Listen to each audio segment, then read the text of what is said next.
بسم اللہ الرحمن الرحیم۔ السلام علیکم ورحمۃ اللہ وبرکاتہ۔ بہن سے قطع تعلق کی بنا پر عذاب میں گرفتار شخص کی کہانی۔ ایک مالدار شخص حج کرنے گیا۔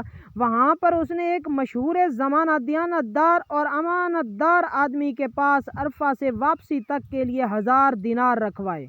اس کے بعد وہ وقوف عرفہ کے لیے چلا گیا۔ جب واپس آیا تو امانت دار شخص کا انتقال ہو چکا تھا۔ اس نے اس امانت دار شخص کی اولاد سے اپنے دیناروں کا پوچھا تو انہوں نے کہا کہ ہمیں تو اس کا کوئی علم نہیں۔ اس نے مکہ مکرمہ کے بڑے بڑے علماء کاملین سے رجوع کیا تو انہوں نے فرمایا کہ نصف شب کو زمزم کے پاس جاؤ اور اس امانت دار شخص کا نام لے کر پکارو۔ اگر وہ نیک اور جنتی لوگوں میں سے ہوا تو پہلی پکار پر ہی جواب دے گا۔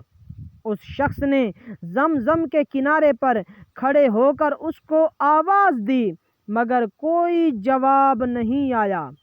وہ علماء کے پاس واپس آیا اور جواب نہ آنے کی خبر دی تو انہوں نے کہا اِنَّ لِلَّهِ وَإِنَّا إِلَيْهِ رَاجِعُونَ۔ ہمیں تو خطرہ محسوس ہو رہا ہے کہ وہ امانت دار جہنم میں نہ چلا گیا ہو۔ آپ یمن چلے جاؤ، وہاں ایک کنواں ہے جسے چہ برہوت کے نام سے لوگ جانتے ہیں۔